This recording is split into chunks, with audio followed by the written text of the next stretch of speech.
भारत की राजनीति में एक नया इतिहास लिखा जा चुका है। एक ऐसा रिकॉर्ड जो सिर्फ एक आंकड़ा नहीं बल्कि एक लंबी, लगातार और प्रभावशाली राजनीतिक यात्रा की कहानी है। 8,932 दिन, जी हाँ, आज और कल दोनों दिन जोड़ने के बाद इतने दिनों तक सत्ता में रहकर नरेंद्र मोदी ने एक नया कीर्तिमान स्थापित कर दिया है और इसके साथ ही उन्होंने पीछे छोड़ दिया है पवन कुमार चामलिंग का रिकॉर्ड, जो 8,930 दिनों तक सत्ता में रहे थे। लेकिन सवाल वही है, क्या ये सिर्फ एक आंकड़ा है या इसके पीछे एक बहुत बड़ी राजनीतिक कहानी छिपी है। नमस्कार, आप देख रहे हैं डेली अपडेट बाय जीत रावत और आज हम बात करेंगे 8,932 दिनों की इस ऐतिहासिक यात्रा की, गुजरात से दिल्ली तक के सफर की उपलब्धियों और विवादों की, और इस बड़े सवाल की कि क्या ये रिकॉर्ड भारतीय राजनीति की दिशा बदल देगा।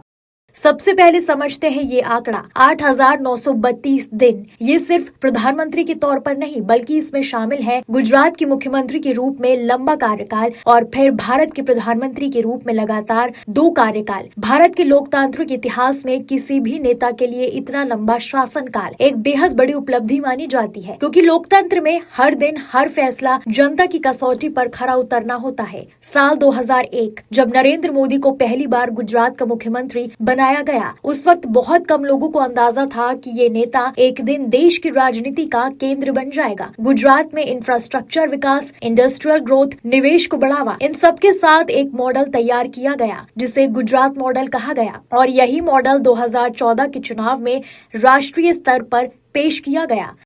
भारतीय राजनीति का टर्निंग पॉइंट। लंबे समय तक इंडियन नेशनल कांग्रेस का शासन, भ्रष्टाचार के आरोप और बदलाव की मांग, इन सब के बीच नरेंद्र मोदी ने एक नया नैरेटिव पेश किया। विकास, मजबूत नेतृत्व, निर्णायक सरकार और नतीजा पूर्ण बहुमत, जो भारतीय राजनीति में काफी समय बाद देखने को मिली। 2019 में एक बार फिर और भी बड़ा जनादेश, इस बार नेतृत्व और भी मजबूत, फैसले और भी बड़े और सत्ता पर पकड़ और भी गहरी। इन 8,932 दिनों में कई बड़े फैसले लिए गए। नोटबंदी, काले धन पर वार का दावा, लेकिन आर्थिक असर पर बहस जारी। जीएसटी लागू, एक देश एक टैक्स, शुरुआती दिक्कतों के बावजूद बड़ा टैक्स सुधार, आर्टिकल 370 हटाना, जम्मू कश्मीर की विशेष स्थिति खत्म, देश भर में बड़ा राजनीतिक असर, राम मंदिर फैसला, दशकों पुराना विवाद खत्म, सांस्कृतिक और राजनीतिक प्रभाव।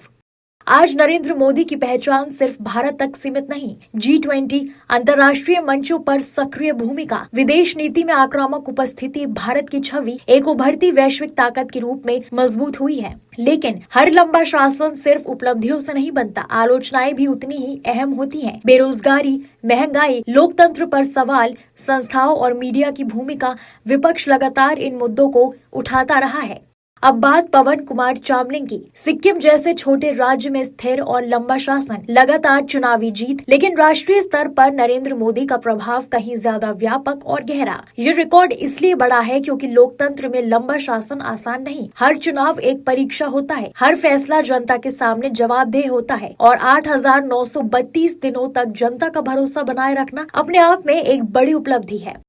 इस रिकॉर्ड का असर आने वाले चुनावों पर पड़ेगा। विपक्ष की रणनीति बदलेगी, राजनीति का नैरेटिव शिफ्ट होगा। अब सबसे बड़े सवाल, क्या ये सिलसिला आगे भी जारी रहेगा? क्या ये रिकॉर्ड और आगे जाएगा? क्या विपक्ष मजबूत चुनौती दे पाएगा? 8,932 दिन ये सिर्फ एक संख्या नहीं है, ये एक कहानी है, संघर्ष की, रणनीति की और सत्ता में टिके रहने की। नरेंद्र मोदी ने एक नया अध्याय लिखा है, लेकिन इतिहास हमेशा 2 चीजों से बनता है, उपलब्धियों से और समय के साथ होने वाले मूल्यांकन से। आने वाले साल तय करेंगे ये रिकॉर्ड सिर्फ लंबाई का था या गहराई का भी। अगर आपको ये वीडियो पसंद आया हो तो लाइक करें, शेयर करें और चैनल को सब्सक्राइब करें।